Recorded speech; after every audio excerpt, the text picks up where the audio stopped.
안녕하세요. DJ 서영입니다. 오늘의 사연 시작해 보겠습니다. 저는 서울에 사는 41살 여자입니다. 인생을 평범하게 조용히 살아왔다고 생각했지만 결혼과 이혼을 겪으면서 저에게도 드라마 같은 일들이 펼쳐졌습니다. 결혼 전 어른들이 결혼은 두 집안이 연을 맺는 일이라는 말씀을 종종 하셨지만 그땐 단순한 옛말로만 들렸습니다. 하지만 이제 와서 그 말씀이 왜 옳았는지 뼈저리게 느끼게 되었습니다. 결혼은 단순히 두 사람이 사랑해서 하는 것이 아니더라고요. 서로 다른 가정, 문화, 가치관이 충돌하면서 예상치 못한 사건들이 발생하기도 합니다. 그래서 오늘 저는 그동안 겪어온 제 결혼과 이혼 이야기를 솔직하게 나누고 싶습니다. 사람들은 흔히 결혼을 인생의 새로운 시작으로 생각하지만 그것이 반드시 행복한 결말로 이어지지 않을 때도 있습니다. 남의 것을 탐내고 그 위에 욕심을 더하면 언젠가 더 큰 어려움이 찾아온다는 말처럼 제 결혼 생활에서도 많은 갈등과 배신이 있었습니다. 결혼 전에는 서로를 이해하고 배려하겠다고 다짐했지만 결혼 후에는 시댁과 친정 간의 복잡한 갈등 속에서 진정한 사랑이 무엇인지 의문을 품게 되었습니다. 결국 이 모든 경험을 통해 저는 사람이든 물질이든 남의 것을 탐내지 말라는 말을 몸소 깨닫게 되었죠. 저는 어릴 때 친정엄마가 일찍 돌아가셔서 친정아빠 혼자 저를 키우셨어요. 초등학생 때 엄마가 병으로 돌아가셨기 때문에 엄마와의 기억은 사실 잘 나지 않고 집에 남아있던 사진 한 장으로만 기억하고 있습니다. 중학교 때부터는 아빠가 저를 혼자 돌보셨어요. 아빠는 원래 평범한 회사원이셨는데 엄마 장례식 이후로 여러 가지 일들이 겹쳐서 스스로 퇴사하신 뒤 공장에서 일하시며 저를 키우셨어요. 공장에서 꽤 오랫동안 일하신 덕에 나중에는 기장으로 일하게 되셨습니다. 아빠는 항상 제가 엄마 없는 아이라고 학교에서 괜히 따돌림 당할까봐 무척이나 신경을 많이 쓰셨어요. 중학교, 고등학교 때도 시시때때로 저에게 학교 생활은 잘하고 있는지 물어보시고 그런 아빠의 다정함 덕분에 저는 오히려 더 밝고 명랑한 성격으로 학교 생활을 잘 보낼 수 있었습니다. 사람들이 흔히 한부모 가정이라면 뭔가 문제가 있을 거라는 선입견을 가지고 있잖아요. 그런데 그건 정말 잘못된 생각이에요. 저는 아빠와 단 둘이 살면서 외롭거나 불행했던 기억이 전혀 없었거든요. 아빠가 엄마의 빈자리를 무척이나 잘 채워주셨고 어버이날에는 제가 오히려 아빠가 엄마를 생각하며 외로워하실까봐 카네이션을 드리고 생일엔 미역국도 끓여드렸어요. 그러다 고등학생이 되고 나서는 가끔 새벽에 통장을 꺼내들고 안방에서 힘들어하시는 아빠 모습을 보면서 저도 아빠가 얼마나 고생하고 계신지 조금씩 알게 됐어요. 그래서 한 번은 제가 아빠의 작은 힘이 되어드리고 싶다는 마음에 모아둔 용돈으로 편의점에서 바카스 2박스를 사서 아빠가 일하시는 공장에 찾아간 적이 있었습니다. 아빠는 제가 공장에 찾아온 걸 보고 무척 놀라셨던 것 같아요. 사실 아빠는 제가 부모님의 직업을 적는 칸에 공장에서 일한다고 쓰면 부끄러워할까봐 자영업이라고 적으라고 하셨던 기억이 나더라고요. 하지만 저는 아빠가 저를 위해 얼마나 힘들게 일하시는지 알고 있었기 때문에 전혀 부끄럽지 않았어요. 오히려 그게 자랑스러웠습니다. 그래서 공장 직원분들께 하나하나 바카스를 드리며 저희 아빠를 잘 부탁드린다고 인사드렸어요. 그때 아빠가 저를 보시면서 우리 딸 하나는 정말 잘 키웠다며 흐뭇해하셨던 기억이 지금도 생생합니다. 아빠는 제가 혼자라고 절대 남들보다 부족한 것 없게 해주시려고 남들 다 입는 패딩도 기죽지 말고 입으라고 사주셨고 친구들이랑 맛있는 거 사 먹으라고 용돈도 주셨어요. 그렇게 아빠의 든든한 사랑과 보살핌 속에서 저는 고등학교를 졸업하고 4년제 대학에 진학할 수 있었습니다. 아빠는 20평짜리 아파트에서 혼자 사셨는데 그 아파트는 돌아가신 엄마의 친정에서 아빠에게 고맙고 안쓰러워서 주신 것이었어요. 아빠는 그 아파트에 사는 것조차 죄스럽게 생각하시면서 이 아파트를 팔고 낡은 빌라로 가고 싶다고 하셨지만 저는 반대했습니다. 아빠가 대체 뭘 잘못했다고 이 좋은 아파트를 팔고 빌라로 가. 차라리 내가 나중에 돈 벌어서 더 좋은 아파트 사줄 테니까 너무 죄스럽게 생각하지 마. 엄마네 가족들도 아빠가 고마워서 주신 거잖아. 그 말을 듣고 아빠는 다 컸다며 저를 꼭 껴안아 주셨어요. 저는 일찍 세상을 떠난 엄마 때문에 아빠가 혼자 사시는 게 늘 마음에 걸렸어요. 그래서 몇 번이고 재혼하라고 권했지만 아빠는 항상 같은 말씀을 하셨어요. 아빠, 나도 이제 고등학교 졸업하고 성인인데 아빠도 재혼할 생각 없어? 너무 오래 혼자 지내셨어. 아빠도 사실 나이 많이 들지 않았잖아. 갑자기 무슨 재혼이냐. 그런 소리 말아라. 갑자기라니. 나도 늘 생각해왔던 건데 아빠 정도면 공장 기장이고 우리 아빠라서 하는 말이 아니라 인물도 훌륭하신데 혼자 사는 게 너무 아깝지 않아? 예, 무슨 바람이 들었어? 누가 뭐라 그러디? 내가 너 혼자 두고 재혼을 어떻게 하냐? 난 그런 거 안 한다. 아빠는 늘 이렇게 말씀하셨습니다. 제가 뭐라고 해도 아빠는 제 결혼이 우선이라 하셨어요. 그래서 저는 빨리 좋은 사람을 만나 결혼하겠다고 다짐했습니다. 대학교 졸업 후 중견기업에 들어가면서 첫 직장에서 지금의 남편을 만나게 되었어요. 남편은 저보다 4살 많고 마케팅팀 과장이었죠. 저는 기획팀 대리로 일했고요. 휴게실과 오피스에서 몇 번 남편과 마주쳤고 남편이 커피를 사주면서 인사를 나누게 되었어요.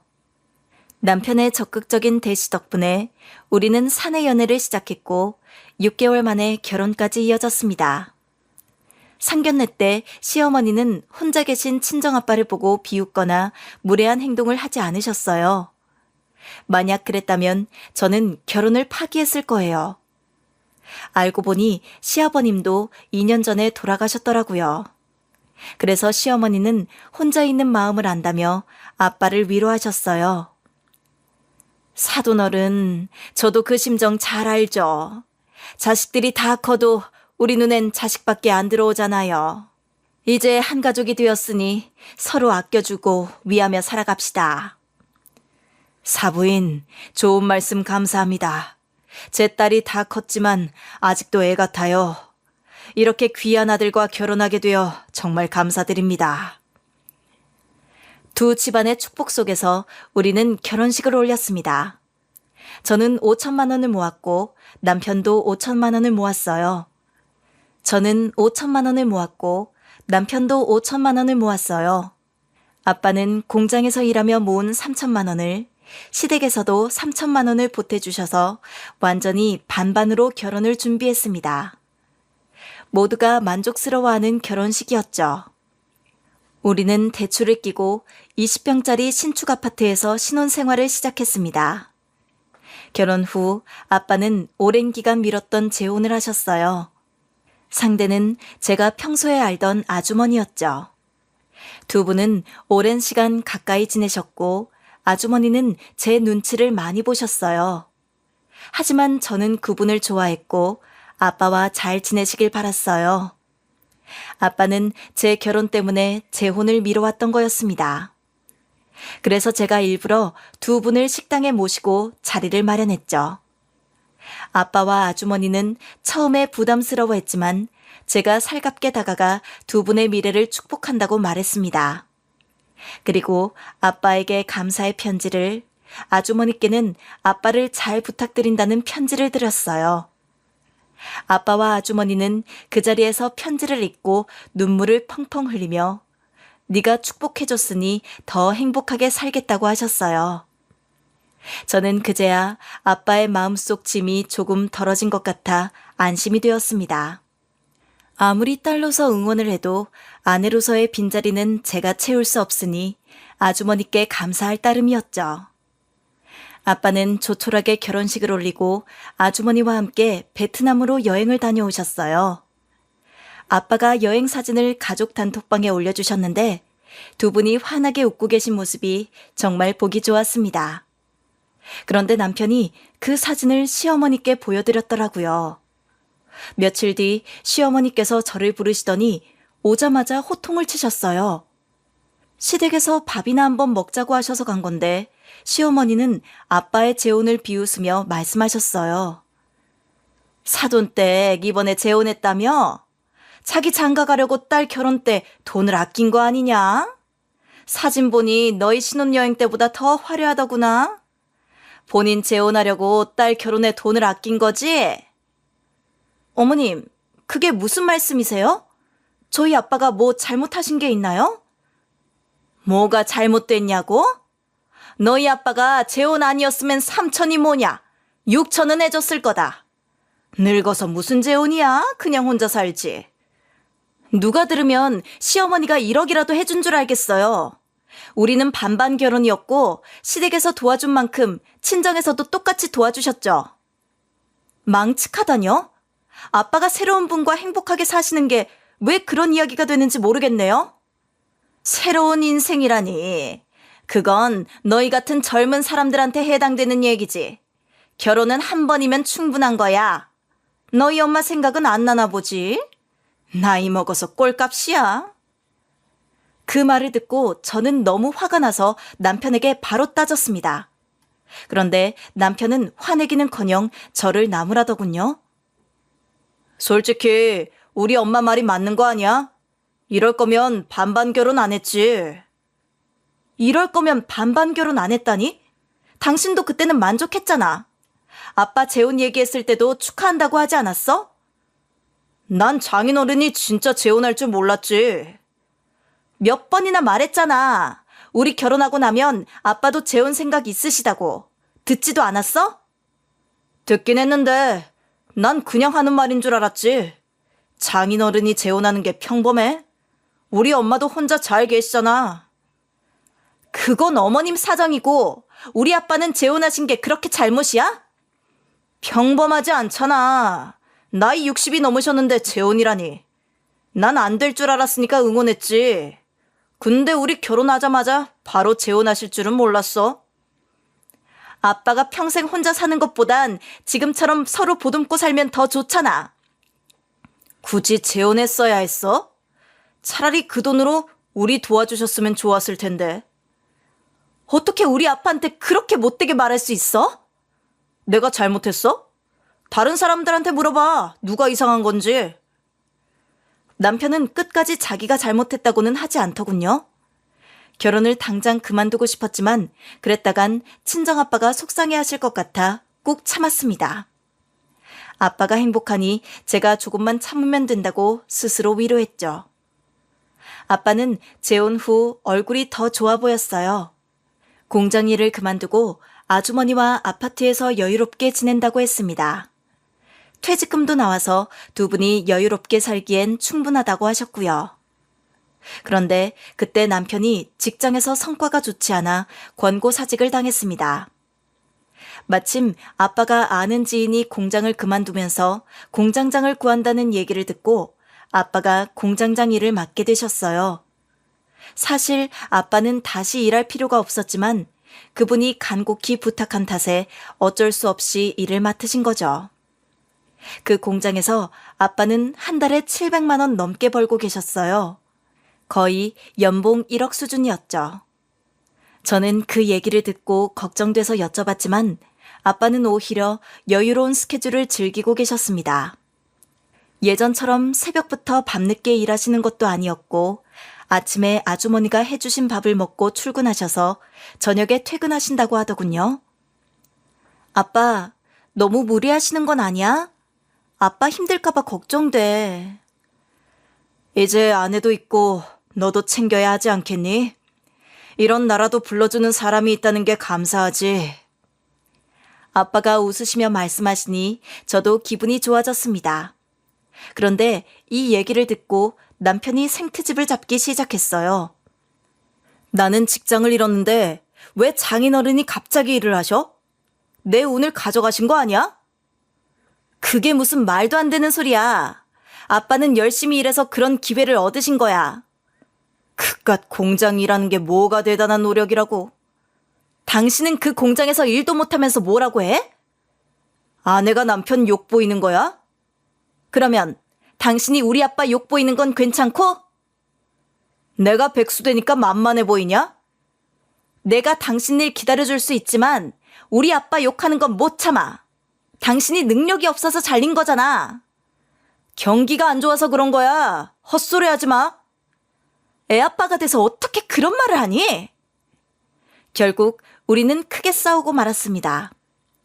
얼마 후 남편이 시어머니를 모시고 집으로 들어왔습니다. 당시 시어머니는 우리 아이들을 봐주고 계셨죠. 그런데 그날 말도 없이 시어머니가 신혼집에 오신 것이었습니다. 나 앞으로 계속 여기 있을 거니까 그런 줄 알아라. 저는 순간 잘못 들은 줄 알고 어머님을 눈만 깜빡이며 쳐다보고 있었습니다. 하지만 어머님은 보자기에 자기 짐을 조금 챙겨오신 걸 조금만 봐도 알 수 있었죠. 그 다음 날부터 어머님은 짐을 하나 둘씩 늘리더니 아예 엉덩이 붙이고 집에서 반 동거처럼 살기 시작하셨어요. 하루 이틀 말도 없이 자고 가는 건 기본이었고 가끔은 일주일 내내 집에 있으실 때도 있었습니다. 시어머니가 아주 집에서 아이와 남편을 챙기는 거였죠. 이제 저는 퇴근하고 집에 가면 자연스럽게 시어머니가 집에 있었고 아이들이 절 반겼습니다.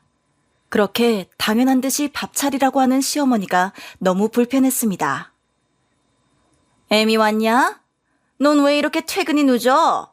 상사한테 말해서 퇴근 시간 좀 앞당겨달라고 말해라.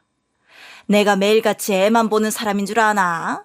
아주 허리가 부러지다 못해 사라지겠어. 아, 어머님, 아직 계셨어요?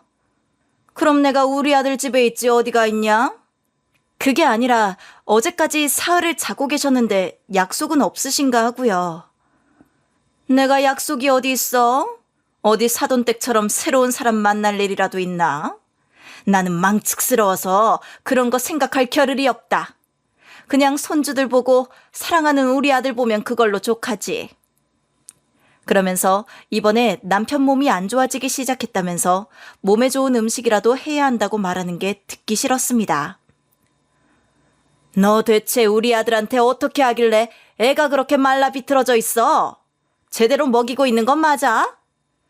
슬슬 보양식 먹여야 할 것 같은데. 어머님, 아범 지금 과체중이에요.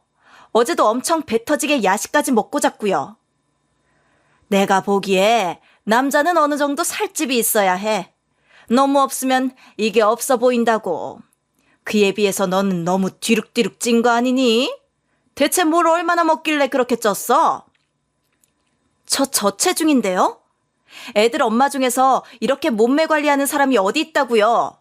그리고 저 직장도 다니고 있어서 강제적으로 다이어트 하는 거 안 보이세요? 너는 그냥 밥 먹을 때 우리 아들 먹는 것 좀 그만 뺏어 먹어야 할 것 같아. 내가 봤을 때 넌 밥을 반으로 줄이고 아들은 2배로 늘리면 딱이겠어. 그나저나 지금 집 청소가 하나도 안 되어 있거든? 그러니까 빨리 가서 청소랑 빨래 좀 해라. 집에서 먼지 냄새가 나서 내가 이런 건 못 견디는 거 알지? 어머님, 저 지금 집에 온 지 5분도 안 됐어요. 그렇든 말든 내가 지금 집이 더럽다는데 무슨 상관이니? 난 하루 종일 애 보느라 지쳤으니 네가 빨리 밥 차리고 청소하고 다 해라. 그동안 아범은 어디서 뭐 했는데요? 지금 방에서 열심히 사업 구상 짜고 있다가 잠깐 잠든 것 같으니까 깨지 않게 조심해야 한다. 그 말을 듣고 어이가 없어서 안방문을 열었더니 남편은 팔자 좋게 누워서 잠들어 있더라고요. 그래서 허벅지를 찰싹찰싹 때리면서 남편을 깨웠어요. 여보, 좀 일어나봐. 오늘 하루 종일 뭐 했어? 아, 자는데 왜 괴롭히고 난리야. 하늘 같은 서방님이 곤히 주무시고 계시는데 당신 미쳤어? 그게 문제가 아니고 난 아침부터 지금 8시까지 일하고 왔잖아. 어머님 말로는 당신이 사업 구상하고 있다던데 진짜야? 갑자기 무슨 사업이야? 그거? 그냥 일자리 알아보고 있다가 나는 영 남 밑에서 일하는 체질이 아닌 것 같아서 이번에 사업 한번 시작해볼까 했지. 난 누구처럼 공장에서 일하고 싶진 않아서 말이야. 야, 너 지금 우리 아빠 욕하는 거야? 넌 백수인 주제에 지금 누굴 욕하고 있어? 그리고 우리 아빠는 공장장으로 일하고 계시거든? 그래도 어디 공장에서 일한다고 말하는 것보단 사장님 소리 듣는 게 기분 좋잖아. 돈도 더 많이 버는 게 사실이고. 참나, 공장에서 일도 안 해본 게 그렇게 무시를 하고 자빠졌네? 그래서 무슨 사업을 하려고 그러는데? 요즘 젊은이들 사이에 떡볶이집? 그게 장사가 잘 된다던데 그거 하던가 아니면 무난하게 고깃집 해도 되고 이것저것 생각해보고 있어. 당신 지금 아무거나 해도 성공할 거라고 착각하는 것 같은데 사업이 말만 쉽지 진짜로 성공까지가 쉬운 줄 알아? 100명이 도전해서 1명이 성공하는 게 사업이야. 고작 일반 회사에서 잘린 당신이 무슨 가게 대표를 한다고 그래? 그렇게 하나부터 열까지 한 집안의 가장을 물고 늘어져야 속이 편하겠어? 내가 알아서 할 테니까 나가서 돈이나 벌어와. 그래서 나는 당신이랑 다니던 회사에서 여전히 돈 벌고 있잖아. 그런데 당신은 뭐야? 집에서 사업 타령이나 하면서 집안일 설거지 하나조차도 아무것도 안 해놨네? 그러고도 뭘 할 수 있는데? 내가 보기에는 당장 음식점 아르바이트도 일주일하고 때려칠 것 같은데? 네가 나에 대해서 뭘 안다고 그래? 웃기는 소리 하지 마. 나는 너네 집안이랑은 격이 다르거든? 그리고 내가 남잔데 손에 물을 왜 묻혀? 우리 아빠는 어릴 적 엄마 돌아가시고부터 설거지도 하시고 요리도 하시면서 나 혼자 키우셨어. 그런데 당신은 왜 못해? 그야 나는 우리 엄마가 다 해줬으니까. 당신네 집안에서는 남자가 아무것도 아니었겠지만 우리 집안은 좀 다르거든? 그러니까 잔소리하지 말고 가서 설거지나 해. 그렇게 뻔뻔하게 나오는 남편을 보고 전 어디까지 하나 보자 하고 이를 갈고 있었습니다. 이 인간이랑 언젠가 결판을 내야겠다 싶으면서 소리 없이 앙금을 쌓는 과정이었죠. 그 와중에 친정아빠한테서는 종종 연락이 왔습니다. 잘 지내고 있냐고 말이죠. 저는 사실 목구멍까지 잘 지내고 있지 않다는 말이 튀어나올 뻔했지만 제가 지금 참으면 나중에 다 행복해지는 거다라고 되새겼던 것 같습니다. 그러면서 종종 아빠한테 선물을 보내드렸죠. 별거 아닌 날에도 아빠 생각난다고 소고기 먹고 힘내시라고 보내드리곤 했는데 그 선물 영수증을 남편이 받나 봅니다. 그날 집안이 아주 난리가 났습니다. 장인어른 안 그래도 힘이 넘쳐나실 텐데 소고기 드셔서 대박이시겠다고요. 전 남편의 정신머리가 대박인 것 같았습니다. 그런데 정말 이 남편이란 인간은 대책이란 게 전혀 없었습니다.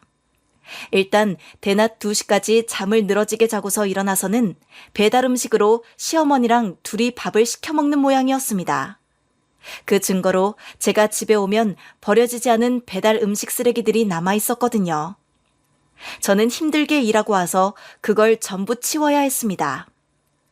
그러면서 시어머니는 앞서 말씀드린 것처럼 남편 밥을 무지하게 걱정했는데요.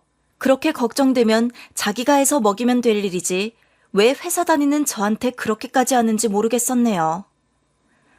너 요즘 반찬 만드는 게 좀 줄어든 것 같다. 예전에는 락앤락에 10개씩 쟁여두라고 해서 잘 해두더만 8개로 줄었잖아. 요즘 야근이 잦아져서 저도 모르게 줄었나 봐요. 오늘 밤에 다시 해서 넣어놓을게요. 네가 아내로서 남편 서포트를 잘 해줘야 하는 건데 네가 아무것도 못하고 있으니까 남자가 저렇게 기를 못 펴고 있는 거 아니겠어? 옛날에 남자는 배고 여자는 항구라고 했어. 그런 말들이 괜히 있는 게 아니다. 네가 남편을 믿고 온전히 지지를 해줘야 남자가 한몫 제대로 할 수 있는 거다. 그런데 제가 생각하기에 이 집안 실질적 가장은 저 같은데요, 어머님? 뭐? 너는 무슨 그런 망측한 소리를 하고 그러냐? 가장은 남자만이 할 수 있는 거야. 제가 아빠랑 단 둘이 살 때는 아빠가 모든 걸 책임지시면서 집안일 청소와 요리, 그리고 돈 벌어 오시는 것까지 전부 하셨는데 아범은 집에 있으면서 돈도 안 벌어오고 청소며 집안일 중에 아무것도 안 하는 데다가 그걸 전부 제가 하고 있는데 어떻게 그런 남편을 가장이라고 할 수 있나요?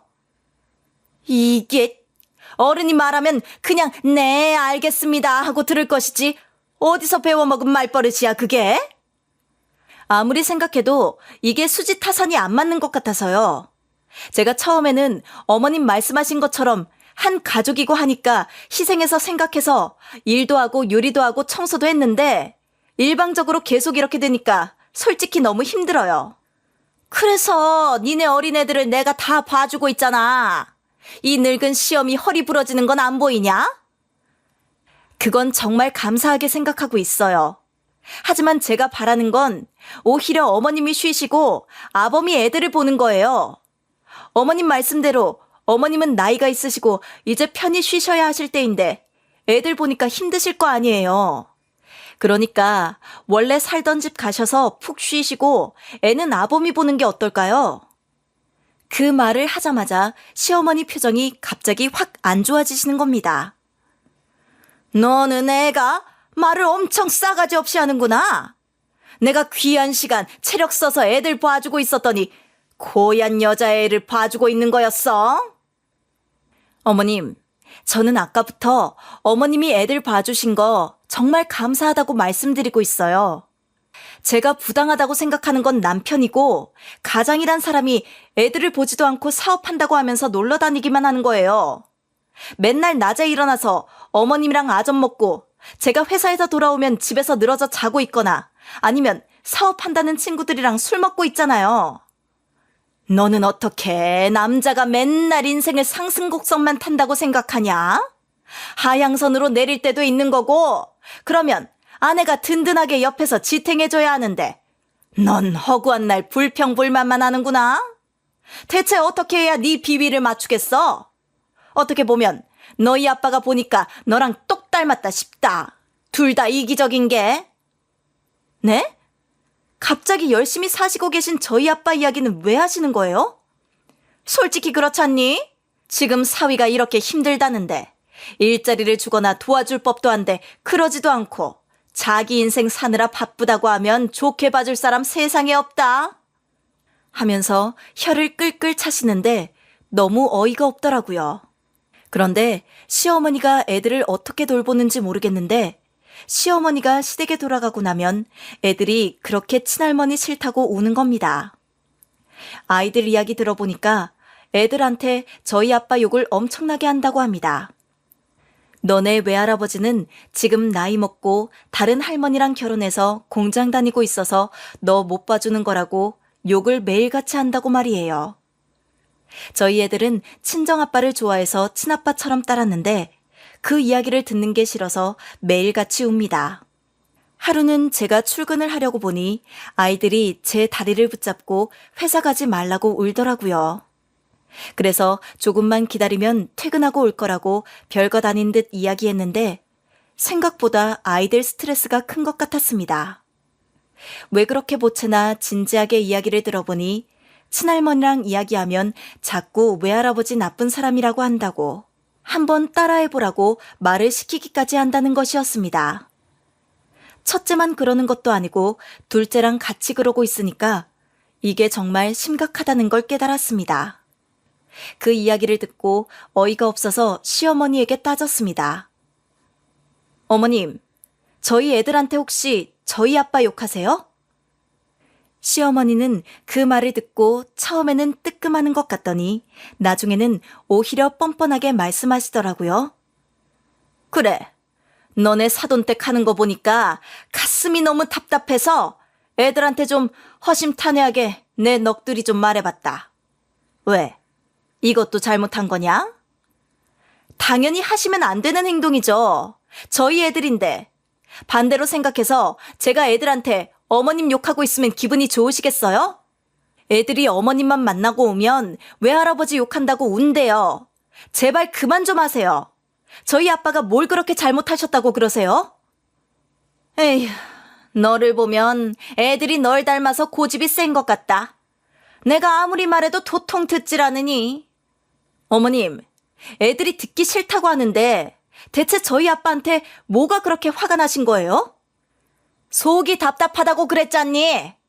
우리 아들은 맨날 사업 걱정에 애들 걱정에 걱정만 태산인데 그 양반은 뭐가 좋다고 신선 노름하듯이 행복해하고 있냔 말이다. 네? 저희 아빠는 행복하면 안 된다는 법이라도 있어요? 우리가 다 한 가족이 되었는데 지금 내 아들은 불행해서 맨날 술 먹고 힘들어하고 있잖니. 그건 눈에 안 보이는 거냐? 지금 남편이 힘들어하는 건 자기 회사 잘려서 제대로 된 일자리 찾아보라고 하니까 그거 하기 싫어서 도피하고 있는 거잖아요. 아범이 술 마시는 건 저도 싫어요. 술 좀 마시지 말라고 하니까 화내던데요? 내가 그 애가 속상해서 술 마시는 것까진 뭐라고 참아 못하겠다. 힘들게 들어간 회사였는데 나오게 됐으니까 마음이 아프겠지. 그런데 이제 세상에 너무 어려워져서 일도 마음대로 못하고 내가 우리 아들만 생각하면 눈물이 나. 그래요? 그러면 그냥 대출이라도 받아서 사업이나 시켜주시지 그래요? 너는 말을 뭐 그렇게 하니? 말이라도 예쁘게 어머님 제가 돈을 준비해서 제 남편 사업 도와드리겠습니다. 그렇게도 못하는 거야? 제가 왜요? 저는 남편한테 사업하고 싶으면 자기 돈으로 하라고 그랬어요. 그러니까 죽어도 싫다던데요? 사업하고 싶으면 자기 이름으로 대출 빌려서 시작해야 하는 거 아니에요? 제가 지금 생활비에 안 보태고 있는 것도 아니고 저축도 하고 있어서 아범 사업 자금까지 대주다간 등골이 휘겠어요. 거기에 이제 애들 교육비까지 나가야 하는데. 에휴, 어떻게 이렇게 팍팍한 시대에 결혼을 하자고 했니? 너는 그렇게 빡빡 우길 거면 그냥 남자친구를 사귀지 결혼을 왜 한 거야? 정말 너네 아빠 재혼시키고 싶어서 결혼한 거냐? 그 이야기를 들으니 열불이 났습니다. 저는 결국 시어머니랑 못 지내겠다고 삼자대면하면서 남편에게 말했습니다. 남편은 아무 말 없이 제 이야기를 듣더니 한마디 하더군요. 그러면 장인어른 월급 절반을 앞으로 꼬박꼬박 내 통장에 입금해. 시어머니도 좋다고 비아냥거리시더라고요. 사돈땡 너무한 거 아니니? 자기 딸은 우리 집에 내던져놓고 본인은 세장가도 가고 직장 생활도 하고 팔자가 너무 좋은 거 아니냐? 월급 절반 해봐야 100만 원 언저리일 텐데 그 정도는 당연히 받아야지. 그게 무슨 소리야 엄마. 꼴랑 200만 원 받고 일하시는 거면 내가 말도 안 해. 우리 장인어른 700만 원 넘게 받고 직장 다니시잖아. 그러니 내가 속이 터지지. 뭐? 다 늙어서 월급을 그렇게나 받고 너희들 도와준다는 소리 한 번 없었다고? 사위가 직장까지 잃었는데 어쩜 그럴 수가 있냐? 우리 아들 말 들어보니 틀린 소리 하나 없다. 절반씩은 보내주는 게 맞겠다. 당장 이번 달부터 보내라고 해라. 네? 지금 이게 말이 된다고 생각하세요? 저희 아빠가 힘들게 들어간 직장이고 남편이 힘든 것과는 별개죠. 나는 네가 이걸 별개라고 생각한다는 것부터가 너무 속상하구나. 당장 지금 너한테 제일 소중한 사람이 누구냐? 네 남편 아니냐? 그런데 너는 널 떠나고 재혼한 아빠가 그리도 소중하더냐? 아빠도 소중하고 남편도 소중하죠. 그러니까 제가 혼자 벌면서 애들도 키우고 어머님이랑 아범 먹는 음식값까지 다 내는 거 아니겠어요? 그런데 대체 그 이상을 바라신다는 건 해도 해도 너무하신 거 아니에요? 차라리 저보고 돈을 더 내라고 하시지 그러셨어요? 왜 가만히 계신 저희 아빠를 건드리시는 거예요? 이왕 이렇게 새 인생 살겠다고 힘들게 발돋움하신 분이 뭘 잘못하셨다고요? 사위 되는 사람이 직장 잃었다는 거 당신 말해보기나 했어? 뭐? 그걸 내가 왜 말해야 하는데? 이거 봐. 지금 당장 내가 일자리가 없어서 허덕이고 있는데 당신은 솔직히 내가 소중했으면 장인어른한테 가서 나 조금이라도 도와달라고 했어야 맞는 거 아니야? 당신이 그러고도 내 아내야? 내가 보기엔 그냥 같이 사는 여자로밖에 보이지 않는데? 결혼하면서부터 당신이랑 시어머니 간섭이 심해지고 당신이 돈도 벌지 않는 데다가 시어머니랑 당신은 틈만 나면 우리 아빠 욕만 하는데 내가 뭐가 좋다고 우리 아빠한테 가서 당신 도와달라고 해? 그렇게 뻔뻔하고 자신 있었으면 당신이 직접 가서 무릎 꿇고 도와달라고 하지 그랬어? 당신도 떳떳하지 못하니까 그런 거 아니야. 당신은 말이 진짜 안 통한다. 남자들끼리는 원래 그런 사업적 마인드를 가지고서 쉽게 고개 숙이고 그러는 거 아니야. 맞아. 내가 아들 하나는 잘 키웠지. 세상이 어찌 돌아가는지 남자가 그렇게 쉽게 부탁을 하겠어? 중간에 낀 네가 중간다리 역할 야무지게 하면서 사돈댁한테 도움 좀 구할 수 있었던 거 아니니? 제가 이 이상 뭘 더 해야 하는지도 모르겠고 정말로 당당하면 아범 보고 직접 우리 아빠한테 찾아가라고 하세요. 그리고 저는 더 이상 이 집 며느리 아니니까 연락하지 마세요. 전 그날로 짐을 싸서 나와버렸습니다. 아이를 둘이나 놓고 나가냐며 시어머니가 혀를 찼지만 그 환경에 애까지 데리고 나올 수가 없었습니다. 제가 애들을 데리고 나오면 아이들이 불행해질 것 같았기 때문이에요. 저는 친정집에는 절대로 알리고 싶지 않았습니다. 제가 불행하게 살고 있다는 걸 아빠가 아시면 당장이라도 희생하실 것 같았거든요. 그래서 친정집에 갈 순 없었기에 근처에 숙소 잡고 혼자 무턱대고 나와버렸습니다. 그렇게 침대에 누워서 멍하니 천장을 바라보고 있으니 별의별 생각이 다 들더군요. 내가 지금껏 노력했던 건 다 뭘까? 결혼하고 나면 아빠도 재혼해서 다 행복해질 줄 알았는데 인생은 그렇게 쉽지 않았습니다. 힘들게 애들 둘까지 낳고 이제 이혼하는 것만 남은 걸까? 남편이란 작자는 어떻게 저렇게 한심할 수 있을까? 시어머니는 뭐가 그렇게 악에 받쳐서 저희 아빠를 욕하는 걸까? 그냥 이대로 아무것도 안 하고 사라지고 싶다는 한심한 생각도 해버렸습니다. 그런데 한숨 자고 일어나니까 남편이 친정아빠께 연락을 했다고 합니다. 친정아빠에게 남편의 부재중이 50통 넘게 왔다고 말이에요. 저는 그 아빠의 문자 메시지를 보고 바로 친정아빠한테 전화드리게 되었죠. 솔직히 무섭고 초조한 마음이 컸습니다. 그런데 아빠는 제가 상상하지도 못한 말씀을 하셨습니다.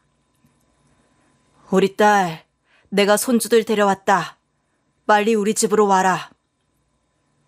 대뜸 그 말에 친정집에 도착해보니 우리 애들은 거실에 있었고 새엄마가 봐주고 계셨습니다.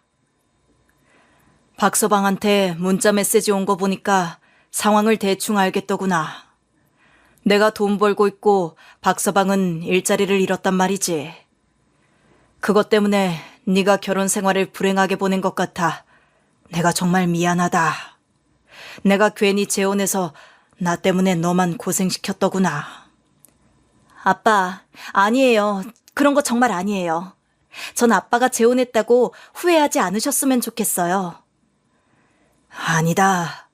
내가 괜한 욕심을 부리는 바람에 세상에 하나밖에 없는 우리 귀한 딸내미 인생을 망쳤다.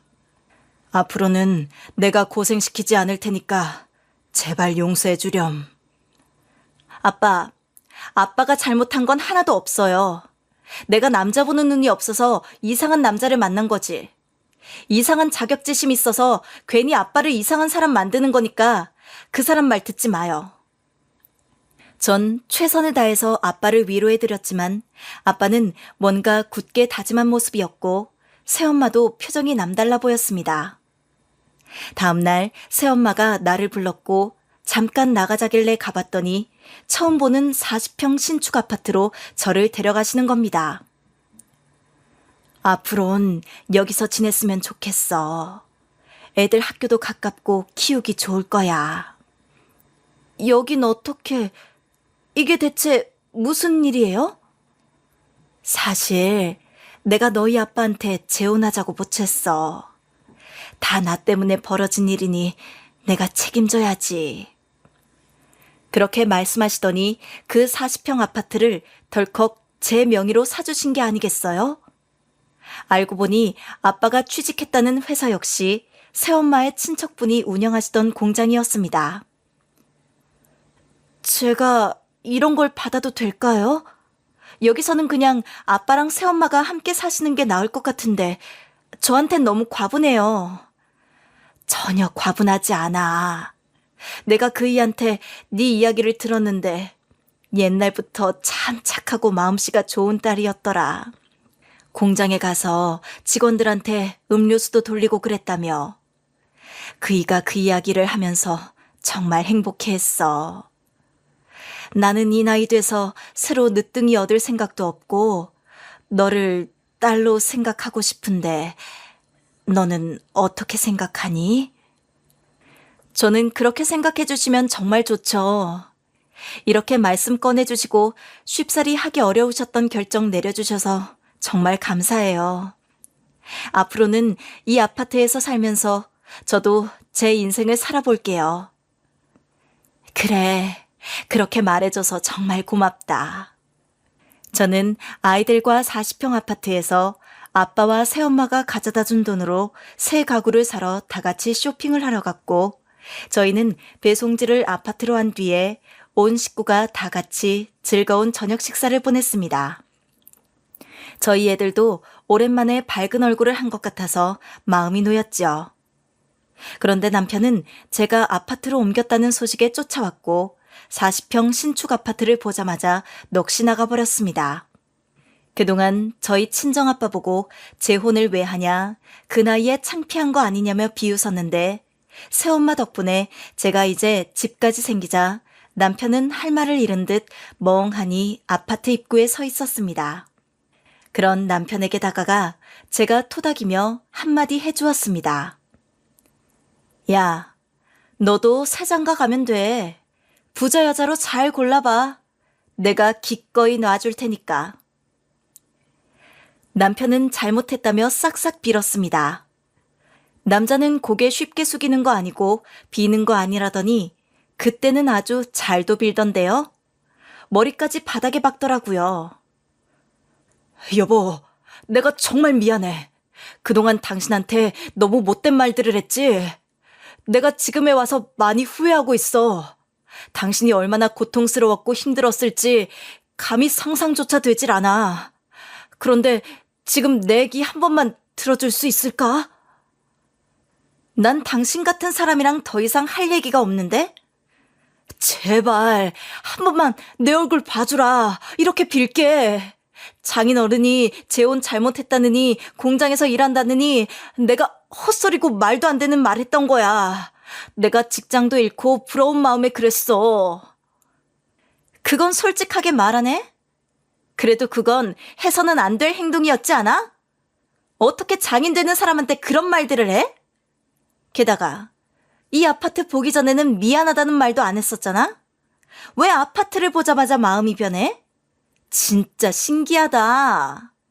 그게 아니라 장인 어른이 정말 대단한 능력을 갖고 계시단 걸 알아버린 거지. 난 사실 공장장이라고 해도 그게 다 거기서 거기라고 무시했는데 이렇게 대단한 아파트를 가질 수 있을 정도로 능력 있는 거면 그건 인정해줘야 하는 거 아니겠어? 그래서 이 아파트에서 나랑 애들이랑 다 같이 살고 싶다는 거야 지금? 그래. 당신만 괜찮다면 우리 엄마까지 같이 모시고 가서 다 같이 살자. 내가 바로 당장이라도 사업 시작해서 사업자 등록증 만들어 올게. 그리고 당신한테 보여줄 테니까 우리 엄마도 여기 보시면 엄청나게 좋아하실 것 같은데? 와, 당신 진짜 대단하다. 이렇게까지 되어서 사과한다고 들어봤더니 끝까지 자기 엄마 생각하는 것 봐. 당신도 진짜 대단한 효도남이네. 갑자기 무슨 말이야 그게? 효도하는 거 좋지. 그런데 왜 그 효도를 남의 돈으로 하려고 하냐고. 난 그게 진짜 이상하다고 생각하는 거야. 당신이 어머님 모시고 살고 싶으면 직장 얻어서 따박따박 월급 받으면서 그 돈으로 어머님 호강시켜드려. 그게 정말 효도하는 거야. 남의 돈 훔쳐서 가짜 효도하려고 하지 말고. 그리고 이젠 우리 앞으로 남이야. 이혼 소송 들어갈 거니까 그렇게 알아. 전 이혼한 이후 남편 얼굴을 볼 일은 없었습니다. 전 남편은 권고사직 당한 후로 계속 무직 신세가 되었고, 전 시어머니는 자기도 재혼해보겠다며 남자들을 찾았지만 오히려 사기 재혼하다가 파혼당하고 험한 꼴 당했다고 합니다. 저희 친정아빠는 공장장으로 일하시면서 여전히 큰 돈을 벌어들이고 계십니다. 새엄마랑도 사이가 무척 좋으시고요.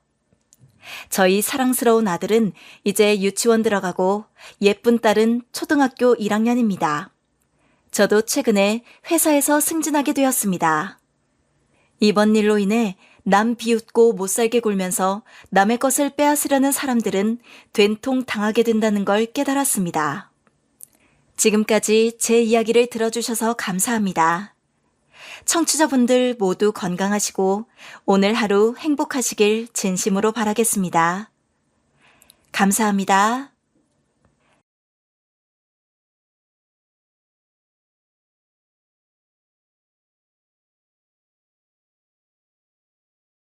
안녕하세요. DJ 로아입니다. 오늘의 사연 시작해 보겠습니다. 안녕하세요. 저는 30대 중반의 직장인이에요. 저는 평범하지 않게 살아왔다고 생각을 해왔었거든요. 삶이 평탄한 주변 지인들을 보면서 나도 저렇게 남들처럼 평범하게 살고 싶다고 생각한 적이 여러 번 있었어요. 하지만 그럼에도 저는 늘 씩씩하게 삶의 균형을 맞춰서 살아왔다고 자부하는 사람 중에 하나였어요. 남편을 만나면서 인생이 송두리째 흔들리지만 않았어도 말이죠. 남편을 만나게 된 계기는 좀 특별했어요. 저는 30살까지 정말 치열하게 살아왔거든요. 그래서 제게 보상으로 해외여행을 선물로 주고 싶었어요. 비행기라고는 제주도 갈 때밖에 못 타봤던 저였기 때문에 굉장히 들떠 있었던 저는 여행이라도 마찬가지로 가슴이 붕붕 뜨는 상태였어요. 그렇게 이륙한 비행기에서 창밖도 내다보고 영화도 보고 하면서 시간을 즐기고 있을 때쯤이었죠. 갑자기 비행기가 난기류를 만나 흔들리기 시작한 거예요. 비행기를 탄 경험이 많지 않던 저는 당연히 너무 두려웠고 그래서 어찌할 바를 모르고 있었는데 옆자리에 앉아있던 남자가 불안해하는 저를 안심시켜주고 부드러운 말로 달래줬어요. 요즘 같은 여름에 난기류가 잦으니 금방 지나갈 거라는 말에 안심이 됐던 것 같아요. 그리고 거짓말처럼 난기류는 무사히 지나가고 여행지에 도착한 저는 그 남자에게 감사 인사를 전했어요.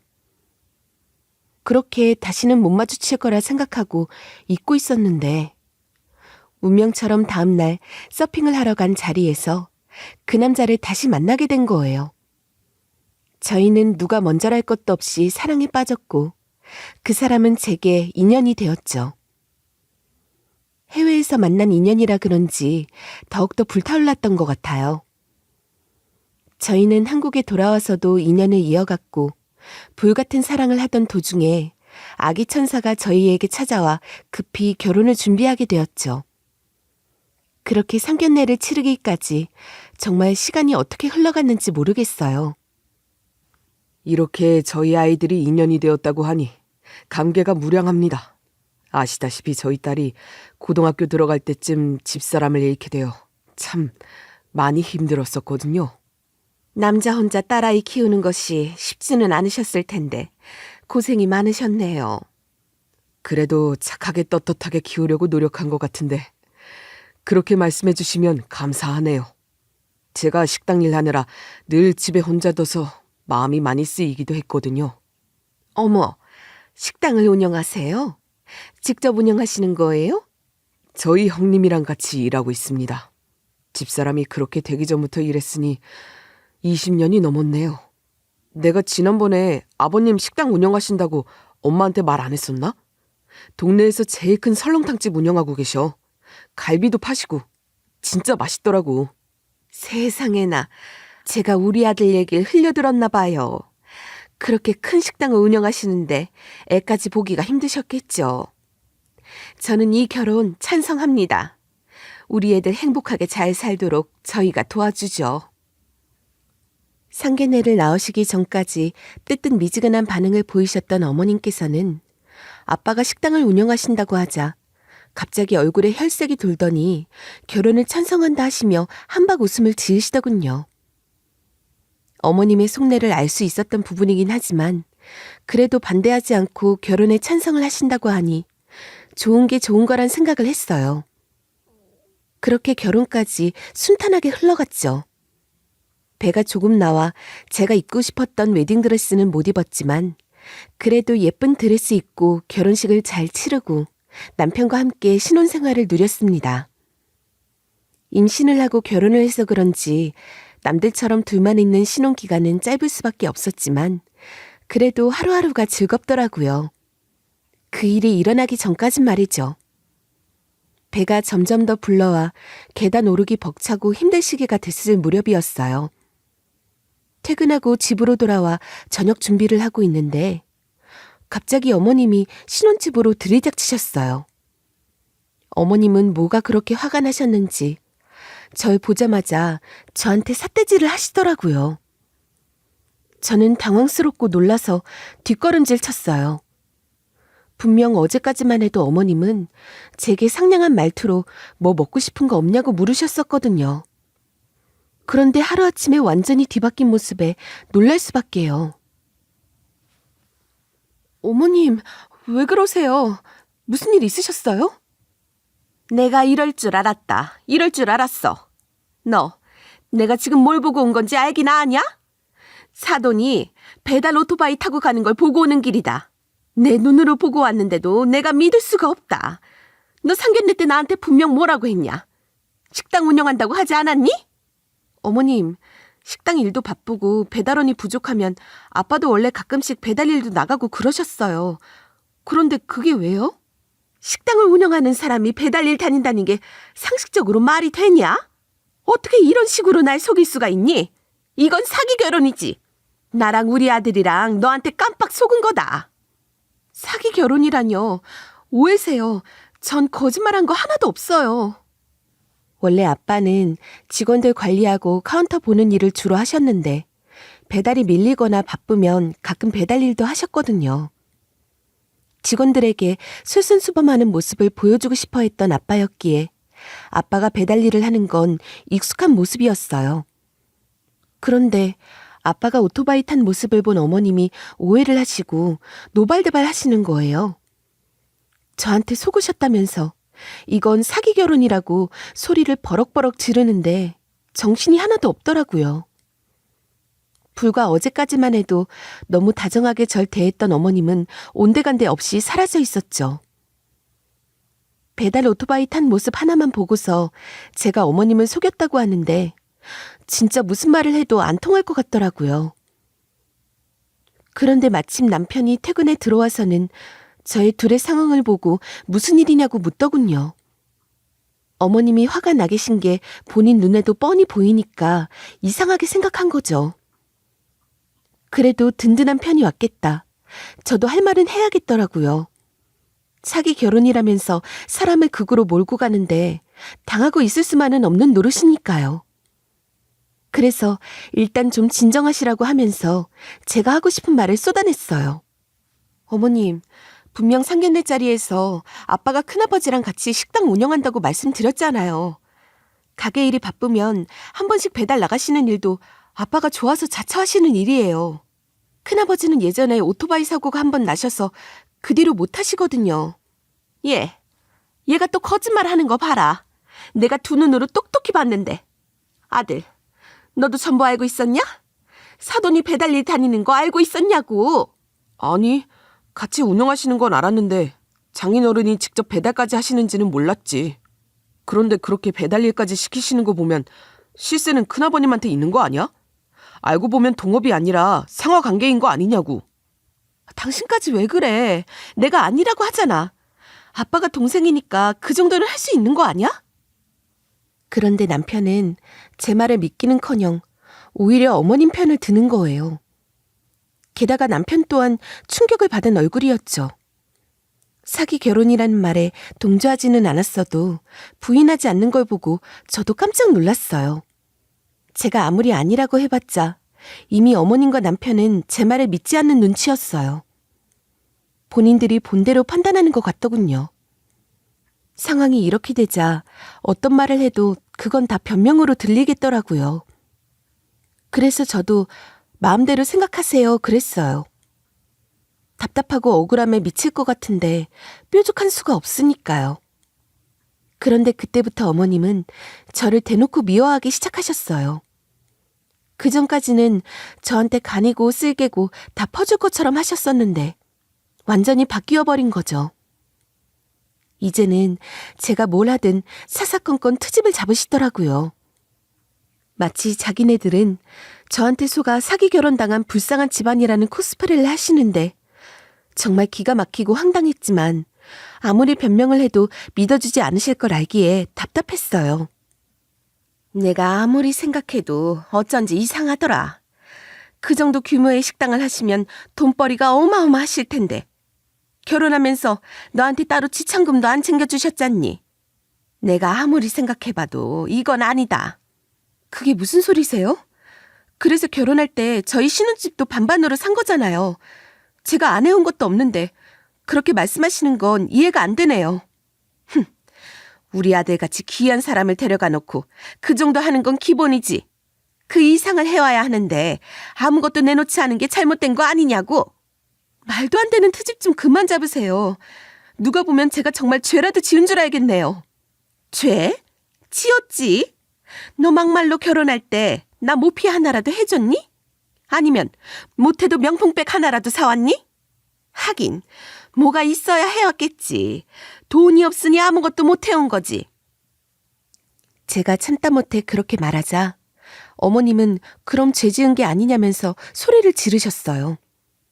그제야 상견례 때 아빠가 식당을 운영한다고 하자 바로 결혼을 승낙하셨던 어머님의 미소가 떠오르더군요. 어머님은 그만한 식당을 운영하니 뭐라도 더 받으실 거라 예상하셨던 모양이에요. 하지만 아무것도 없으니 기분이 좋지 않으셨고 그 와중에 아빠가 오토바이 몰고 배달까지 하는 모습을 보게 되니 눈이 뒤집히신 거죠. 상견례 때 어머님의 그런 행동을 진작에 눈치챘던 저였지만 당시에는 그렇게 심각하다고 판단을 못하고 넘어갔던 것도 사실이었어요. 하지만 결국 이렇게까지 될 거라고는 상상도 못했거든요. 그렇게 저는 매일 스트레스를 받고 살았어요. 그런데 어느 날 그보다 곱절, 아니 수만 배로 고통스러운 소식을 전해 듣고 말았죠. 이게 바로 엎친 데 덮친 격이라 해야 할까요? 바로 친정아빠가 폐암에 걸리셨다는 얘기였어요. 저에게는 정말 청천벽력 같은 일이었죠. 고등학교 때 이미 엄마를 하늘로 보내드린 뒤 매일 울며 지냈던 게 아직도 제 뇌에 깊이 박혀있는데 이번엔 아빠라니요. 세상이 왜 제게만 이렇게 무서운 형벌을 내리나 싶기도 했어요. 특히나 폐암은 예후가 좋지 않다는 걸 잘 알고 있어 더욱더 절망스러웠죠. 저는 곧장 아빠의 병간호를 위해 휴직을 하려고 했는데 그로 인해 남편과 큰 갈등을 빚었어요. 휴직을 하겠다고? 굳이 당신이 장인어른 병간호를 해야 할 필요가 있어? 게다가 휴직까지 하고서 말이야. 병간호 그거 아무나 하는 거 아니야. 알아. 그러니까 내가 더더욱 해야지. 다른 사람도 아니고 아빠잖아. 너 장인어른 아프다고 처가에 돈 쓸 생각하지 마. 어차피 받을 것도 없잖아. 그런데 이렇게 힘쓸 필요가 있어? 당신 무슨 말을 그렇게 해? 아빠가 아프신데 그런 말이 나와? 그럼 일이 이미 벌어진 걸 어쩌라는 거야? 설마 우리 생활비에서 병원비 내드릴 생각하는 거면 아서라. 엄마가 아시면 난리가 나실걸? 어이가 없다. 남편이란 사람이 절망스러운 나를 위로해주지는 못할 망정 어떻게 병 앞에서 돈 타령을 할 수가 있어? 전 남편에게 너무나 큰 실망을 했어요. 있는 정이 다 떨어지는 순간이었죠. 처음 그를 만났을 때를 떠올려 보면 남편은 정말 180도 다른 인간이 되어 있었어요.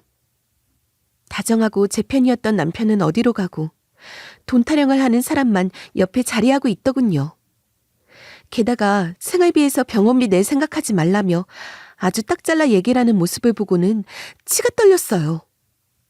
어떻게 아빠가 생사를 오가는 와중에 그런 말을 할 수가 있을까요?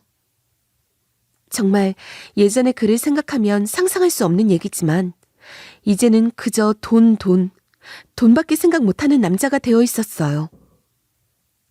도대체 뭐 때문에 그 사람이 이렇게 변했을까요? 확실한 건 제가 그를 변하게 한 건 아니라는 거예요. 그는 분명 돈에 환장한 사람이 되어 있었고 그건 저도 몰랐던 그의 본 모습이 분명했죠. 그리고 얼마 있지 않아 남편이 어머님께 그새 일러 바쳤는지 어머님이 찾아오셨어요. 어머님은 현관문을 열자마자 대뜸 소리부터 지르시더군요. 내가 아무것도 모를 줄 알지? 방구석에 들어가 있어도 네가 뭘 하고 다니는지 다 듣고 다 알고 있단 말이다. 어디 또 날 속이려 들어? 어머님, 속이려 든 적 없어요. 그럴 마음도 없고요. 거짓말하지 마라. 네가 일까지 관두고 병간호하겠다고 나섰다면서? 너 혹여라도 사돈 병원 간다고 우리 아들 밥도 안 차려주고 싸돌아다닐 생각하지 마라. 알았냐? 저한테 하신 말씀이 그게 다예요? 지금 그의 밥이 그렇게 중요하세요? 그럼 중요하지. 그리고 사돈이 직업도 속이고 딸 자식 사기 결혼시켜서 천벌받은 거다. 그러니까 이제 나한테 중요한 건 우리 아들밖에 없지. 넌 날 속였으니까. 진짜 도가 지나치시네요. 해도 너무하시고요. 당장 여기서 나가세요. 그리고 다시는 제 얼굴 볼 생각하지 마세요. 앞으로 어머님 얼굴 안 보고 살 거예요. 어머님은 그 와중에도 남편 밥이 더 중요하신 분이셨죠. 저는 어머님의 언행이 도가 지나쳤다고 판단했고 어머님을 당장 집 밖으로 쫓아냈어요. 그리고 다시 볼 일 없을 테니 여기 다시는 찾아오지 말라고 으름장을 놓았죠. 어머님도 더 이상 너 같은 거 얼굴도 보기 싫다면서 밖으로 나가시더니 우리 아들 얼굴은 봐도 네 얼굴 볼 일 없으니 걱정 마라 라고 같이 소리치셨어요. 그리고 그 일로 인해 남편과의 사이도 더 나빠졌죠. 어머님이 남편에게 그 일에 대해서 함구할 리 없었으니까요. 남편은 한바탕 난리가 나긴 했지만 저는 강경한 입장을 고수했어요. 그렇지 않아도 남편에 대한 정이 없었는데 어머님과의 불화까지 겹치다 보니 점차 부부라는 이름으로만 묶여있는 사이가 된 거죠. 그러던 어느 날이었어요. 병원에서 아빠를 도와드리고 있는데 큰아버지가 병문 안에 오셨어요. 그동안 저 없을 때 시간 틈틈이 큰아버지가 병문 안에 와주셔서 저도 감사하게 생각하고 있었어요. 그런데 큰아버지는 뜻밖의 이야기를 하시더군요. 저를 휴게실로 불러내신 큰아버지가 하신 말씀은 놀라웠어요. 병원비는 걱정하지 마라. 치료는 받을 수 있는 대로 다 받아. 아무것도 신경 쓰지 않아도 된다. 하지만 그래서는 너무 큰아버지께 죄송해서요. 저도 최대한 도울 수 있는 건 도울게요. 나도 그 정도 힘은 있다. 네가 알다시피 우리 식당이 좀 크냐? 치료비는 내가 다 책임질 테니까 그런 건 걱정하지 마라. 나도 내 동생인데 거기까진 해야지. 감사해요. 큰아버지 덕분에 한숨 돌렸어요. 사실 좀 막막하긴 했거든요. 내가 그동안 네 아버지가 말하지 말라 그래서 말 안 하려고 했는데 아무래도 얘기를 하는 게 나을 것 같다. 사실 네 앞으로 네 아버지가 남긴 돈이 꽤 많아. 만약에 사태를 대비해서 너한테 유언장도 다 써뒀고 말이지. 네? 그게 무슨 말씀이세요? 유언장이라뇨. 왜 그런 걸 벌써 써두셨대요? 저 속상하게. 저는 유언장까지 다 써뒀다던 아빠의 얘기가 속상했어요. 일찍부터 돌아가실 준비를 하신 것 같은 느낌이 들어서였죠. 하지만 큰아버지는 사람 일은 언제 어떻게 될지 모르기 때문에 아빠가 미리 유언장을 작성해둔 건 잘한 일 같다고 하셨어요.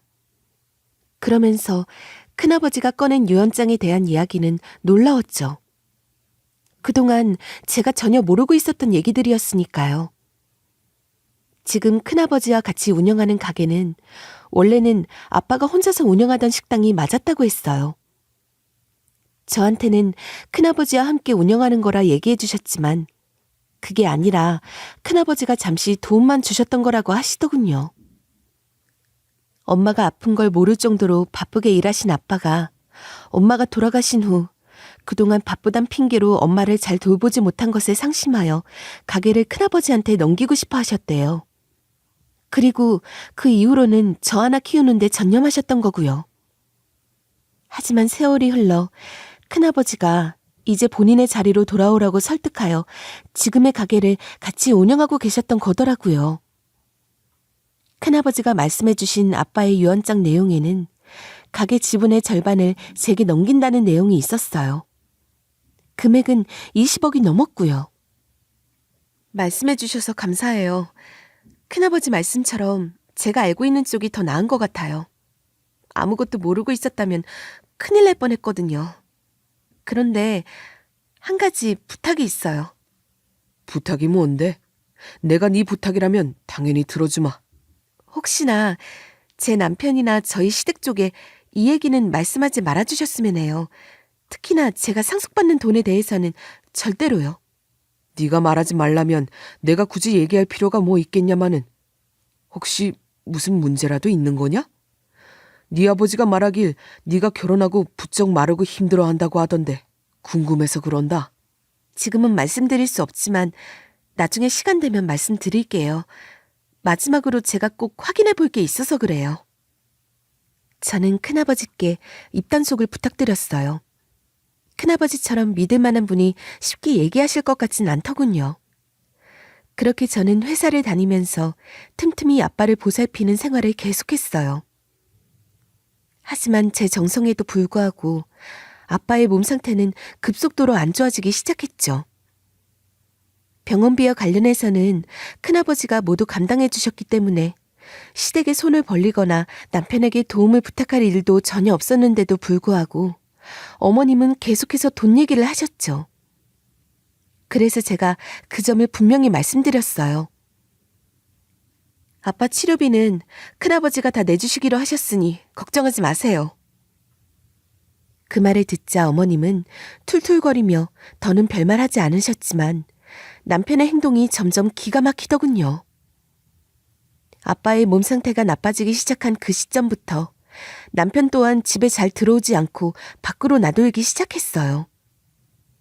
하루는 어린이집에서 남편이 아직도 아이를 찾아가지 않았다고 해서 병원에 있던 저는 놀라서 뛰어간 적이 있었어요. 저희는 일주일에 순번을 나눠서 반씩 아이를 맡기로 했는데 그날은 분명 남편이 아이를 담당하는 날이었거든요. 그런데 남편은 연락조차 되지 않았죠. 저는 아이를 방치한 남편에게 너무 화가 났어요. 그날 밤 술에 거나하게 취해 돌아온 남편을 보고 따져 물었죠. 대체 오늘 하루 종일 어디서 뭘 하고 들어온 거야? 오늘 회사에도 연차냈다며. 그런데 애도 안 데려오고 뭐 하는 거냐고. 어린이집에서 연락 와서 내가 얼마나 황당했는지 알기나 해? 참나. 오늘 하루 애 좀 찾아왔다는 이유로 지금 거들먹거리냐? 네가 집에서 하는 일이 뭔데? 나 퇴근하고 돌아오면 밥도 안 차려주고 병원 가기 바쁘잖아. 이게 사는 거냐? 이게 마누라가 할 일이냐고.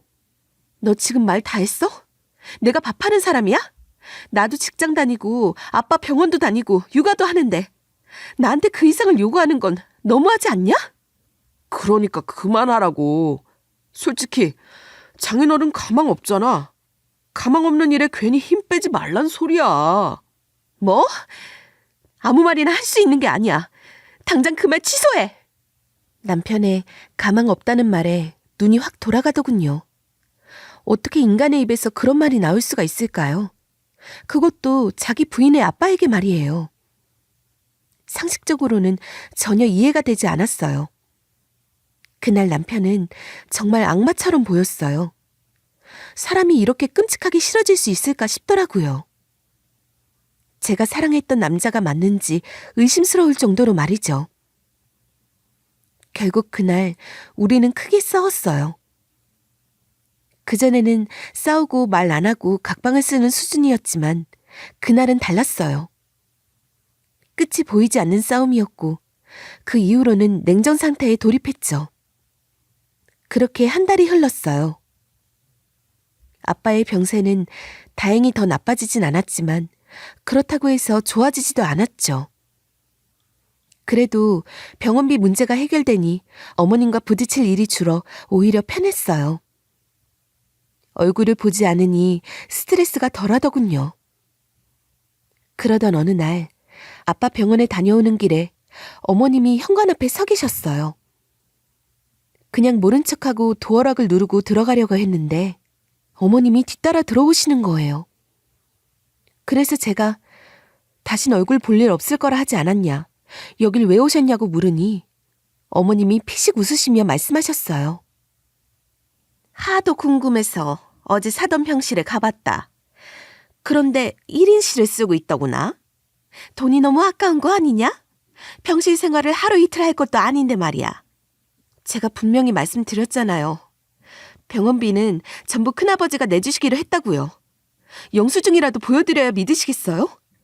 도대체 아직도 병원비 타령을 하시는 이유가 뭐예요? 그냥 너희 큰아버지한테 돈으로 달라고 하면 안 되겠냐? 남은 사람들도 생각해야지. 돈을 받아서 일반 병실로 옮기고 남은 돈은 저축하는 편이 훨씬 낫겠다. 참, 너희 가족은 생각하는 게 이상하다. 사돈도 돈을 그렇게 허투루 쓰다니. 뭐라고요? 어머님이야말로 정말 이상하네요. 어떻게 그런 생각이 나오실 수 있죠? 저희 아빠예요. 설마 어머님이 아프실 때도 이렇게 하길 바라시는 건 아니죠? 너는 무슨 말을 그렇게 하냐? 어머님은 정말 어이없는 말을 하셨어요. 그냥 병원비를 받아서 일반 병실로 옮기고 남은 돈은 저축하라는 얘기였죠. 아빠 상태가 좋지 않아 1인실에 모셔야 하는 상황인데도 아무것도 모르고 무조건 돈이 아깝다고 하시는데 기가 막히더군요. 그래서 제가 참다 못해 어머님을 예로 들어 말씀드렸더니 그제야 조금 양심의 가책을 느끼신 건지 입을 다무셨어요. 본인이 아프셔도 그렇게 하실까요? 하지만 어머님 성격상 이대로 물러서지 않을 거라는 걸 전 잘 알고 있었어요. 그렇지 않아도 온 신경을 아빠에게 쏟아부어도 모자랄 판에 어머님까지 저를 건드리니 정말 폭발할 것 같더군요. 간신히 이성을 잡고 있는데 어머님은 더 할 말이 없으니 이번엔 밥 타령을 하기 시작했어요. 시어머니가 며느리에게 할 수 있는 합법적인 트집이 바로 밥 타령 아니겠어요? 지금 상황에선 너무나 어이없었지만요. 네가 우리 아들이 밖으로 나돌아다닌다고 뭐라고 했지? 너 병원 다니느라 밥도 안 차려주고 애도 보라 하니 우리 아들이 힘들어서 밖으로 나돌잖아. 지금 하다 밥 타령하세요? 그 사람은 손이 없어요, 발이 없어요. 밥해서 먹으면 될 일이잖아요. 그리고 저도 일해요. 어머님 아들만 일하는 게 아니라 저도 일하면서 아빠 병실 다니고 애까지 보고 있다고요. 아이고, 기가 막혀서. 여자가 집에서 할 일이 뭐냐? 자고로 남자는 여자하기 나름이랬다. 내가 우리 아들 밥도 못 얻어먹고 회사 다니는 거 불쌍해서 밥을 몇 번이나 해줬는지 모른다. 그래서요? 그럼 앞으로도 어머님이 계속 밥 챙겨주시면 되겠네요.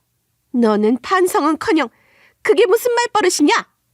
사돈 돌아가시고 나거들랑 무조건 우리 아들한테 봉사하는 마음으로 살거라. 나는 네가 무릎 꿇고 사과하지 않는 이상 다신 네 얼굴 볼 생각 없으니 그렇게 알고 있어라. 어머님은 본인이 하고 싶은 말만 다 하시고는 다시 나가셨죠. 어머님은 본인 속은 시원했을지 모르겠지만 저는 짜증이 치밀었어요. 하지만 지금은 아빠의 병환에 집중해야 할 시기였죠. 당시에는 어머님 말이 너무 화가 나고 속상했지만 그조차도 하루가 지나지 않아 잊을 정도로 제 온정신은 아빠에게 쏟아져 있었어요. 아이까지 돌보느라 24시간이 모자랐죠. 그렇게 며칠이 흘렀어요. 그날따라 회사 일이 무척 많았어요. 저는 빨리 일을 마치고 아빠 병원에 가려고 했죠. 그때 병원에서 한 통의 전화가 걸려왔고 받은 후 저는 그 자리에서 무너지고 말았어요. 아빠가 돌아가셨다는 연락이었거든요. 저를 지탱해주던 땅과 저를 바라봐주던 하늘이 동시에 무너지는 느낌이 들었고 도저히 일어설 수 없을 것 같더군요. 하지만 아빠에겐 결국 저 하나뿐이라는 것도 잘 알고 있었어요. 그렇게 아빠의 장례식을 치르게 됐죠. 바쁘게 빈소를 차리고 조문객을 맞이할 준비를 하는데 남편이 보이지 않더군요. 그래서 혹시나 싶어 집으로 가봤더니 남편이 집 소파에 대자로 뻗어 있더라고요. 너 지금 여기서 뭐 하는 거야? 당장 일어나서 옷 입고 장례식장 갈 준비나 해. 곧 조문객도 오실 텐데 이러고 있으면 돼? 조문객도 많지도 않을 텐데 굳이 나까지 거기 있어야 해? 그리고 거기 장례식밥 맛없기로 유명하잖아. 그래, 너 잘 왔다. 온 김에 밥이나 좀 차려놓고 가. 나 배고파. 뭐? 배고프다고? 지금 그게 나한테 할 말이야? 너 인간 쓰레기야? 인간 포기하기로 작정했어? 무슨 말을 그렇게 해. 어차피 너도 우리 엄마 내쫓고 며느리 노릇도 안 하고 있잖아. 그런데 나는 왜 해야 돼? 억울하지 않겠어? 그동안 장인어른 아파서 나도 참았던 거야. 그러니까 지금이라도 엄마한테 사과해. 그럼 내가 장례식장 가줄게. 가줄게? 그래서 내가 지금 이 상황에서 어머님한테 사과를 하라는 거야? 남편의 말을 듣는데 정말 피가 거꾸로 솟는 기분이 들더군요. 아빠 장례식을 두고 어머님께 사과하라고 딜을 거는 남편을 보며 정말 이게 현실인가 싶었어요. 사람이 이렇게 상식이 없을 수 있는지, 어쩜 이렇게 아나무인으로 살 수 있는지 남편에게 실망은 실망대로 해왔는데 아직도 실망할 일이 남아있더라고요. 너무 화가 나면 오히려 침착해진다고 하잖아요. 그날 제가 딱 그랬어요. 그래서 손에 잡히는 대로 남편에게 집어던지며 소리쳤어요. 나 혼자 장례식 치를 테니까 너 올 생각하지 마. 너 같은 인간 필요 없어. 그러자 남편도 뭐가 잘났는지 같이 소리를 지르더군요. 저한테 모자란 게 있다고 그러냐며 장인어른 돌아가실 거 몰랐던 것도 아니고 그렇다고 자기가 펑펑 울기라도 해야 하냐고 말이죠. 솔직히 말해서 받을 유산이라도 있어? 상속 재산도 없는데 내가 거기 가서 조문객들한테 굽실거릴 게 뭐야? 너도 장례 치를 생각하지 말고 집에서 밥이나 차려. 미친놈. 너 지금 말 다 했니? 진짜 내가 너 같은 인간을 뭘 믿고 결혼을 했을까? 좋다고 매달린 건 너잖아. 나만 너 좋다고 한 거 아니잖아. 그래, 나 이런 인간이야. 그동안 너한테 말 안 하고 살았던 것뿐이지. 그런데 사람은 누구나 다 똑같아. 돈 앞에서는 전부 다 개가 될 수 있다고. 아니, 그건 너뿐이야. 다른 사람들은 안 그래. 다신 안 봤으면 좋겠다. 누가 할 소리.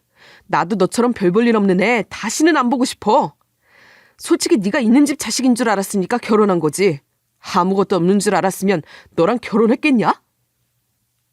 남편이 떠드는 얼굴을 보고 있자니 진짜 무슨 일 낼 것 같아서 그대로 뒤돌아 집을 나왔어요. 그렇게 장례식장으로 돌아간 저는 혼자서 꿋꿋하게 장례를 치렀어요. 그래도 다른 친척들도 계시고 제 지인들도 3일 내내 옆을 지켜주면서 위로해 준 덕에 견뎌냈던 것 같아요. 그분들이 아니었다면 언제 어디서 무너져도 이상하지 않을 만큼 힘들었죠.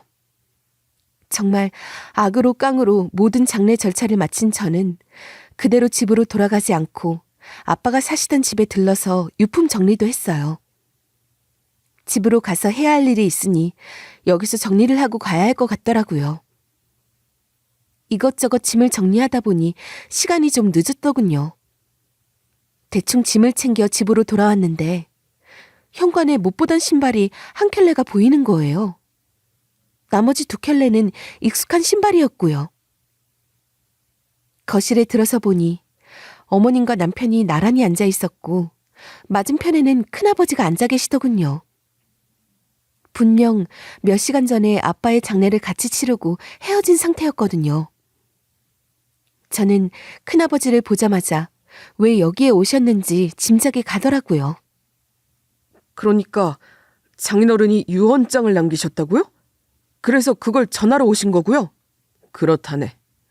원래 나한테 넘긴다고 했던 가게를 그러지 말라고 하면서 내 동생과 끝까지 유지하고자 한 게 내 욕심이었는지도 몰라. 생각해보면 폐암으로 죽은 게 꼭 내 탓인 것만 같아서. 넘기려고 했다니요? 그럼 원래 주인이 사돈이었단 말이에요? 당연하죠. 사실 지금도 실주인은 제 동생입니다. 저는 사실 월급쟁이 사장으로 이름만 갖다 썼을 뿐이죠. 유언장 내용대로 동생 딸인 주아에게 가게 지분의 절반을 넘기기로 해서 전해드리러 온 겁니다. 절반이요? 가게 지분 절반이면 그게 얼마? 아빠의 유언장 얘기를 듣는 순간부터 지분의 절반을 넘긴다는 얘기를 하자 어머님과 남편의 얼굴은 창백하다 못해 하얗게 질리시더군요. 그들은 상상도 못할 일이었을 테니까요. 큰아버지는 장례 절차가 끝났으니 제게 유언장을 전달하러 오신 거였더군요. 물론 저는 이미 다 알고 있었던 내용이었고요. 유언장에 적힌 내용 역시 제가 알고 있던 것과 다르지 않았어요. 가게 지분의 절반인 20억을 제 앞으로 넘겨주신다는 부분을 얘기하자 어머님은 입을 벌리며 뒤로 나자빠지시더군요. 남편은 놀라 그런 어머님을 붙잡으면서 그게 정말이냐고 재차 큰아버지께 물었고요. 아빠가 돌아가시기 전까지는 비밀로 해달라고 했지만 지금 와서는 굳이 그럴 필요가 없었기에 저는 오히려 그들의 그런 반응이 재밌더군요. 20억이라는 숫자에 혼이 팔려 정신이 나간 모습을 보는 게 말이죠. 저는 태연하게 그런 그들의 앞에 가 섰어요. 남편이 저를 올려다보면서 도대체 이게 무슨 소리냐고 묻더군요. 여기 어머님은 어쩐 일이세요? 아, 혹시 저희 아빠 돌아가셔서 단판이라도 지으려고 오신 모양이죠? 잘 됐네요. 저도 해드릴 얘기가 있었는데. 이게 다 무슨 일이냐? 그럼 넌 유산에 대해서 이미 알고 있었단 말이야? 그런 거야? 전부 다 알고 있었으면서 그동안 아무 말도 안 하고 입 꾹 닫고 있었던 거였냐? 그럼 아빠 일인데 제가 모르는 게 이상하지 않아요? 세상에나 20억이란다. 아휴, 내가 지금 잘못 들은 게 아니지? 아휴, 이게 꿈인가? 허벅지를 찔러서 아픈 걸 보니 꿈이 아니야. 그럼 전 할 일 다 했으니 이만 일어나 보겠습니다. 주아야, 곧 또 보자. 큰아버지는 그런 어머님을 보더니 작게 한숨을 쉬고는 고개를 흔들더군요. 제가 왜 그동안 큰아버지한테 비밀로 해달라고 했는지 깨달으신 눈치였어요. 큰아버지는 제 어깨를 툭툭 치며 무심한 위로를 해주고 몸을 일으키셨어요. 큰아버지가 일어나시자 어머님과 남편은 따라 일어서며 배웅을 하더군요. 배웅을 하는 두 사람의 다리는 사시나무 떨듯 벌벌 떨고 있었고요. 죄 지은 게 많아서 그런 걸까요? 아마 그동안 제게 못했던 일들이 생각나서 그런 거였겠죠. 20억이라는 큰 유산을 두고서 이제 어떡하나 덜컥했을 테니까요. 어머님과 남편이 고개를 조아리며 조심히 살펴가시라고 하는데 큰아버지는 들은 척도 안 하시더군요. 그럴만하죠. 그들이 어떤 인간인지 단 5분만 대화를 나눠봐도 알 수 있으니까요. 큰아버지는 신발을 신으시고 현관문을 여시다가 멈칫하면서 뭔가 생각나신 듯 몸을 돌려 저에게 얘기를 하셨어요. 아참, 너희 아버지가 마지막에 한 말이 딸이 혼자 쓰던 사이놈이랑 함께 쓰던 무조건 네 의견을 존중한다였다. 그러니까 네가 현명한 판단하길 바란다. 네 아버지가 가장 바라는 일이니까 말이야. 네, 명심할게요. 저희 아빠 가시는 길 큰아버지가 계셔주셔서 얼마나 감사한지 몰라요. 제가 또 인사드리러 갈게요. 그렇게 큰아버지와 인사를 나눈 뒤 큰아버지는 사라졌고 이제는 저희만 남게 됐죠. 아빠가 아프실 때 남편과의 불화와 어머님의 냉대 같은 걸 단 한 번도 말한 적은 없었지만 아빠도 은연중에는 알고 계셨나 봐요. 하긴 아빠가 아프시다 그래도 병실에 한번 찾아간 적이 없는 남편이니 굳이 말 안 해도 대충 눈치채셨겠죠. 게다가 평소답지 않은 저의 표정을 보고 눈치를 채셨을 거고요. 엄마 돌아가시고 나서 제게 온전히 시간을 냈던 아빠였기에 사소한 저의 변화도 바로 눈치를 채신 게 틀림없었어요. 제가 듣지 못한 아빠의 마지막 말을 전해 들으니 또다시 마음이 아파지더군요. 저한테 티를 내지 못하시면서 속으로 얼마나 마음 아파하셨을까요? 돌아가시기 전까지 혹시 제 걱정을 하신 건 아닐까요? 별 생각이 다 들어서 울컥했어요. 그런데 그 와중에도 어머님은 어떻게든 제게 묻고 싶은 걸 물어야겠다는 얼굴로 발을 동동거리며 계셨죠. 그러니까 20억이라는 거지? 네가 받을 돈이 말이다. 아니, 20억이 말이나 되는 돈이냐? 아유, 세상에나. 나는 지금도 전혀 믿기질 않는다. 나는 방금 들었는데도 이게 꿈인지 생시인지 모르겠어. 아니, 20억이나 되는 돈을 왜 그동안 말 안 하고 숨기고 있었던 거야? 그러게나 말이다. 진작에 말씀을 하셨다면 내가 괜한 오해를 안 하는 건데 말이지. 지금 둘이 뭐 하세요? 저 빼놓고 만담이라도 하세요? 아니면 저한테 잘못한 게 많아서 벌써부터 수쓰고 계신 거예요? 얘는 무슨 말을 그렇게 하니? 저는 싸늘한 표정으로 두 사람을 가만히 바라보았어요. 한참이나 떠들던 두 사람은 제 무서운 눈빛을 보고는 입을 꾹 다물더군요. 예전 같으면 제가 이렇게 노려본다고 해도 씨알 하나 안 먹혔을 텐데 이제는 제가 얼마나 큰 돈을 등에 업은 사람인지 뻔히 아니까 바로 깨갱하는 게 웃기기도 하고 어이가 없기도 했어요. 사람이 돈 앞에서 이렇게 간사해질 수 있구나 싶더라고요. 그동안 그렇게 돈 거리더니 이제 당신들 코앞까지 다가온 큰돈을 전부 뺏기는 기분은 어떨까? 상상하니 즐겁더라고요. 사실 저는 장례식 내내 이 장면을 머릿속에서 그려왔는지도 몰라요. 복수의 시간을 머릿속으로 계속 생각해온 거죠. 그들에게 어떤 식으로 복수를 해야 내 응어리가 조금은 풀어질 수 있을까 하고서 말이죠. 하지만 아무리 생각해도 방법은 딱 하나였어요. 그 둘이 가장 좋아하는 돈을 뺏는 것. 아니, 아예 가지지 못하게 하는 것. 그만큼 더 나은 복수는 없겠더라고요. 그래서 저는 남편을 향해 마지막 말을 던졌죠. 똑바로 들었지? 너도 귓구멍이 제대로 박혔으면 알아들었을 거야. 우리 아빠가 그 돈 내가 알아서 쓰라고 하셨잖아. 그렇지. 알아서 쓰라고 하셨지. 그러니까 내 말 좀 들어봐.